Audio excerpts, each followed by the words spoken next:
হে WhatsApp বন্ধু, তোমার সবাই কেমন আছো? আশা করি সবাই ভালো আছো। তো আজকে আলোচনা করবো আইপিএল আপডেট নিয়ে। তো আইপিএলে কে দল কিন্তু তাদের রিটার্ন লিস্ট জমা দিয়েছিল 31শে অক্টোবর এবং তারা 6টি প্লেয়ারকে রিটার্ন করেছিল 2024 আইপিএল এর রিটার্ন লিস্টে। তো এখন কথা হচ্ছে কি, আইপিএলে কে দলের কাছে কিন্তু মোটামুটি 50 থেকে 60 কোটি মতন টাকা রয়েছে এবং সেই 50 থেকে 60 কোটি টাকা নিয়ে কিন্তু তারা মেগা অকশনে যাচ্ছে এবং তারা কেমন একটা দল করবে সেইটাই নিয়ে আমরা একটা ছোট্ট করে আলোচনা করবো। তো এবার একটু কথা বলি, কে দলে কিন্তু 6টি প্লেয়ার রিটার্ন করেছে, সেটা আমরা সবাই জানি। তো এখন কথা হচ্ছে আরো যে 6টি প্লেয়ার রিটার্ন করবে সেটা একটা বড় সিদ্ধান্ত কিন্তু কে দলই নেবে। তো এখন কথা হচ্ছে 6টি প্লেয়ার কে থাকতে পারে আমাদের কে দলে এবং কে দলে প্লেইং 11টা ঠিক কেমন হবে। তো আমি প্রথমেই বলি, কে দলে কিন্তু পেস অ্যাটাকের দিক থেকে কিন্তু ভালো একটা বোলিং অবশ্যই দরকার। তো আমি মনে করি যদি আর্শদীপ সিং কিন্তু বেস্ট একটা অপশন থাকবে কে দলে, কেননা আর্শদীপ সিং কিন্তু 2024 আইপিএল এ মেগা অপশনে তো অবশ্যই আসছে। তাছাড়া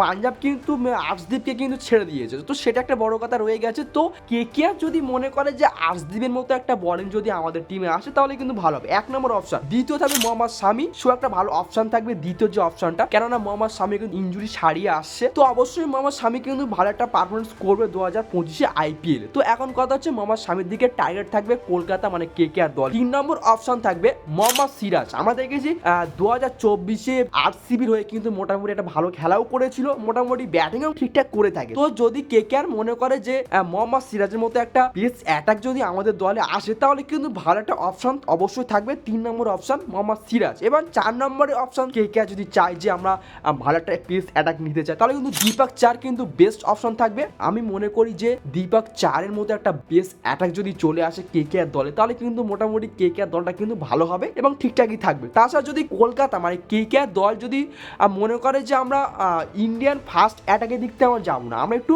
বিদেশি ফার্স্ট অ্যাটাকের দিক থেকে যাবো, তাহলে প্রথম যে অপশন থাকবে সেটা হচ্ছে টেন্ট বোল্ট। আমরা দেখেছি 2024 রাজস্থান রয়্যালস হয়ে কিন্তু মোটামুটি ভালো একটা বোলিংও করেছিল এবং নতুন বলে কিন্তু ভালো একটা উইকেটও নিয়ে থাকে। তো অবশ্যই প্রথম অপশন কিন্তু টেন্ট বোল্ট থাকবে কলকাতার জন্য। এবার দ্বিতীয় যে অপশন থাকবে বিদেশি যে পেস অ্যাটাকের দিক থেকে কাগিসা রাবাডা। আমরা দেখেছি সেও কিন্তু মোটামুটি ভালো একটা বোলিং করে থাকে। তো অবশ্যই দ্বিতীয় অপশন থাকবে কাগিসা রাবাডা এবং 3 নম্বরে লুঙ্গি ইনগিডি আছে, তাসকিন আহমেদ আছে, মুস্তাফিজুর রহমান আছে, মার্কো জনসন এও কিন্তু ভালো মোটামুটি বোলিং করে থাকে পেস অ্যাটাকের দিক থেকে। তাছাড়া সেও একটা অলরাউন্ডার মার্কো জনসন। তো মোটামুটি এই যে কটা বোলিং অ্যাটাকের দিক থেকে আমি বলেছি মোটামুটি তারা কিন্তু ঠিকঠাক বোলিং করেও থাকে, ঠিকঠাক একটা ব্যাটিংও করে থাকে। তো অবশ্যই যদি কলকাতা মনে করে যে এই যে কয়টি পেস অ্যাটাকের নাম বলেছি এদের মধ্যে কিন্তু যে কোনো একজনকে নিতে পারে 2024 আইপিএল মেগা অকশনে। তাছাড়া একটু কথা বলবো 10 নম্বরে কে রয়েছে। 10 নম্বরে কিন্তু বরুণ চক্রবর্তী রয়েছে, তাকে নিয়ে আর কথা বেশি বলবো না, কেন সে অবশ্যই 2025 আইপিএল এ কলকাতার হয়ে তো খেলবে, তাকে নিয়ে আর বেশি আলোচনা করবো না। এবং 8 নম্বর রয়েছে হার্ষিত রানা, মোটামুটি পেস অ্যাটাকের দিক থেকে ঠিকঠাকই রয়েছে, তাকে নিয়েও বেশি আলোচনা করবো না। এবং 7 নম্বর রয়েছে আন্দ্রে রাসেল,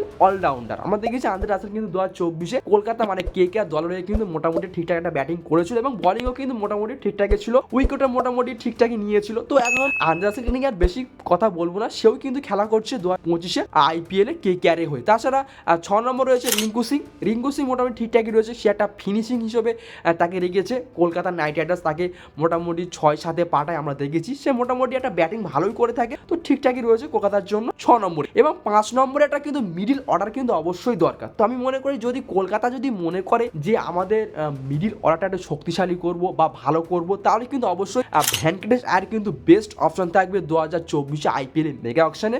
অবশ্যই ভেঙ্কটেশ আয়ারের কিন্তু একটু দাম বেশি রেখেছে, তো সেটা কিছু করার নেই। কলকাতা নাইট রাইডার্স তা যদি মনে করে যে ভেঙ্কটেশ আয়ার যদি আমাদের দলে আসে তাহলে কিন্তু ভালো একটা অপশন থাকবে। তাছাড়া ভেঙ্কটেশ আয়ার কিন্তু একটা পুরনো প্লেয়ার, কলকাতা অবশ্যই কলকাতা চেষ্টা করবে 2024 আইপিএল মেগা অকশনে ভেঙ্কটেশ আয়ারকে নেওয়ার জন্য। তাছাড়া রাহুল ত্রিপাঠী আছে, অঙ্কুশ রঘুবংশীর অবশ্যই রয়েছে, তাছাড়া নীতিশ রানা, এরা কিন্তু ঠিকঠাক রয়েছে কে আর এর মিডল অর্ডারের জন্য। তো আমি মনে করি যদি কে আর দল যদি মনে করে অঙ্কুশ রঘুবংশী, রাহুল ত্রিপাঠী, নীতিশ রানা, ভেঙ্কটেশ আয়ার এদের মধ্যে যদি কাউকে নিয়ে নেয় মোটামুটি কলকাতার দল 2025 আইপিএল এ কিন্তু ভালো হবে দলটি। তাছাড়া 4 নম্বরে মিডল অর্ডার দিক থেকে রেখেছি মার্কুস স্টয়নিস, গ্লিন ম্যাক্সওয়ে বা ডেভিড মিলার বা সাকিবুল হাসান। এরা কিন্তু চারজনেই কিন্তু মোটামুটি সবই অলরাউন্ডার, এরা মোটামুটি বোলিং ব্যাটিং সব দিক থেকে কিন্তু কামাল করে। তো আমি মনে করি যদি Kolkata Knight Riders 2024 IPL mega অকশনে যদি এই যে চারজনকে রেখেছি আর লিস্টের মধ্যে অলরাউন্ডারের দিক থেকে, তো এদের মধ্যে যদি কাউকে নিয়ে নেয় কলকাতা মানে কে আর দল তাহলে কিন্তু মোটামুটি ঠিকঠাকই থাকবে, কে আর দলটা ব্যালেন্স টিম থাকবে। তো দেখা যাক 2024 আইপিএল মেগা অকশনে কলকাতা দল কেমন একটা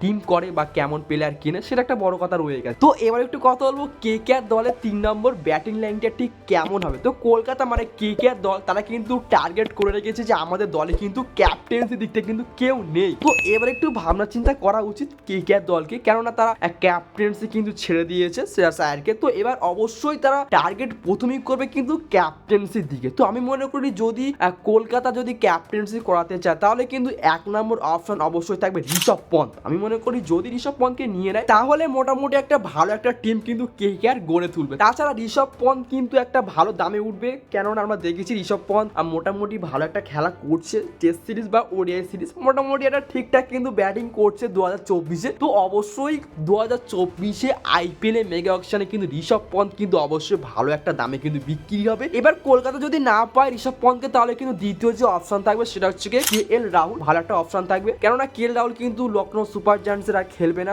2025-এ। তো দেখা যাক কলকাতা নাইট রাইডার্স কাকে ক্যাপ্টেন্সি হিসেবে নিতে চায়, সেটা একটা বড় কথা রয়ে গেছে। তো আমি মনে করি যদি ঋষভ পন্থকে নিয়ে নেয় তাহলে কিন্তু ভালো একটা দল হবে অবশ্যই কেকেআর এর, এবং যদি ঋষভ পন্থকে না পায় তাহলে কিন্তু কেকেআর এর দ্বিতীয় অপশন অবশ্যই থাকবে কেএল রাহুলের জন্য। তো দেখা যাক 2024 আইপিএল মেগা অকশনে কেকেআর দল কেমন একটা ক্যাপ্টেন্সি নেয়, সেটা একটা বড় কথা রয়ে গেছে। তো এবার একটু কথা বলবো সুনীল নারিন। আমরা দেখেছি 2024-এ আইপিএল এ কেকেআর এর হয়ে কিন্তু ওপেনিং করেছিল কে সুনীল নারিন এবং ফিল সল্ট। তো এবার একটু কথা বলি, এই যে ফিল সল্ট কিন্তু তাকে কিন্তু 2024-এ আইপিএল এ রিটার্ন লিস্টে কিন্তু রিটার্ন করেনি কেকেআর দল। তো এখন কথা হচ্ছে কি সুনীল নারিনের সাথে কে ওপেনিং করবে 2025-এ আইপিএল এ কেকেআর হয়ে। তো আমি যাকে রেখেছি সুনীল নারিনের সাথে ওপেনিং করার জন্য প্রথম অপশন থাকবে জস বাটলার এবং দ্বিতীয় থাকবে ফিল সল্ট। ভাই অসাধারণ একটা ব্যাটিং করেছিল 2024-এ আমরা দেখেছি সুনীল নারিনের সাথে, অবশ্যই ফিল সল্টকে আবারও ফিরিয়ে আনা হোক। তাছাড়া রয়েছে কুইন্টন ডিকক, ভাই অসাধারণ একটা ব্যাটিং করে, তাছাড়া উইকেট কিপার। মোটামুটি এরা যে 3 জন রয়েছে Jos Buttler, Phil Salt, Quinton de Kock, এরা কিন্তু মোটামুটি ঠিকঠাক ব্যাটিংও করে এবং উইকেট কিপার দিতে কিন্তু মোটামুটি ঠিকঠাকই রয়েছে। তো এখন দেখা যাক কলকাতা নাইট রাইডার্স কাদেরকে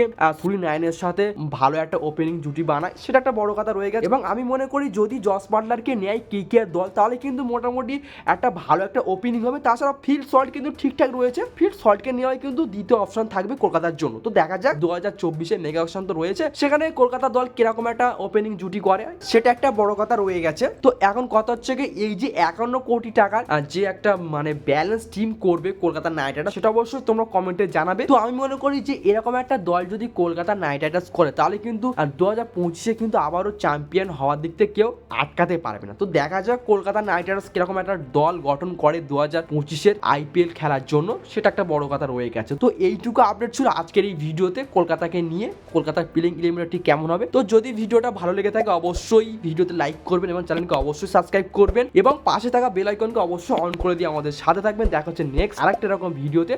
ততক্ষণ পর্যন্ত ভালো থাকবেন, সুস্থ থাকবেন, টাটা, বাই বাই।